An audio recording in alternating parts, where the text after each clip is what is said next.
يتجه المدير الفني لمنتخب المغرب لكرة القدم وليد الركراكي إلى استدعاء عدد من الأسماء التي غابت عن المباريات الأخيرة، ولا سيما في خط الدفاع، خلال المعسكر التدريبي المقرر في مارس المقبل، استعدادا لمباراتي النيجر وتنزانيا لحساب الجولتين الخامسة والسادسة من التصفيات المؤهلة إلى بطولة كأس العالم 2026. ومن المرجح أن يقوم المدرب وليد الركراكي بعدة تعديلات في مراكز منتخب أسود الأطلس، سواء باستبعاد بعض الأسماء الذين لم يقدموا الأداء المطلوب خلال اللقاءات الأخيرة، أو بتوجيه الدعوة إلى مواهب صاعدة، على غرار نجم نادي ليل الفرنسي أيوب بوعدي صاحب 17 عاما. لكن يبقى خط الدفاع مشكلة المنتخب المغربي حاليا، رغم أن المدرب وليد الركراكي جرب 3 أسماء من دون جدوى، ويتعلق الأمر بمدافع سانت إتيان الفرنسي يونس عبد الحميد، ونجم نادي ألافيس الإسباني عبد الكريم عبقار، ومدافع نادي الوداد المغربي جمال حركاس. ومن جهة أخرى فإن موقع العربية الجديد قد أكد في تقرير له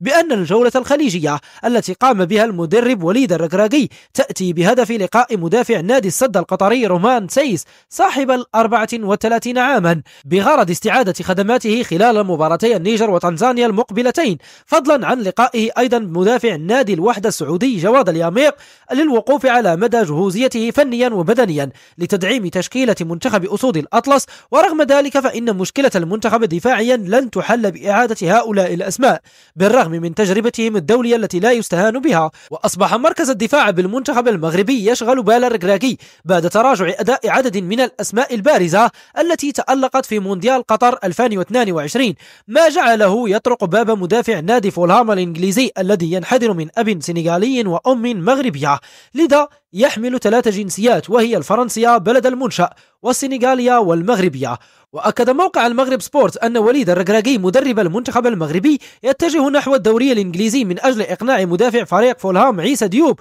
بتمثيل المنتخب الوطني في الفترة المقبلة لتدعيم خط الدفاع الذي يظل النقطة المشكل في المنتخب الوطني المغربي. وأوضح المصدر نفسه بأن الركراكي يرى في عيسى ديوب الذي يحمل الجنسية المغربية من جهة والدته إضافة قوية للدفاع المغربي، خصوصا مع اقتراب الاستحقاقات القارية. ويتوقع أن يسعى الركراكي إلى استقطاب اللاعب لتعزيز تشكيلته استعدادا لبطولة كأس أفريقيا 2025 التي ستستضيفها المملكة المغربية. ويعاني دفاع منتخب المغرب عدة مشكلات جراء عدم استقرار الأداء الفني لبعض المدافعين، وتعرض آخرين لإصابات بين الفينة والأخرى، كما هو الحال بالنسبة إلى نجم ريال سوسيداد الإسباني نايف أجرد، والمدافع الصاعد بنادي كريستال بالاس الإنجليزي شادي رياض، إذ يهدف المدرب وليد الركراكي إلى توسيع قاعدة اختياراته في خط الدفاع تحسبا لكل الطوارئ. وجدير بالذكر أن جواد الياميق أبدى استعداده للعودة مجددا لارتداء قميص منتخب المغرب خلال الاستحقاقات المقبلة، وأبرزها بطولة كأس أفريقيا التي تستضيفها المملكة خلال الفترة الممتدة بين 21 ديسمبر 2025 و18 يناير 2026.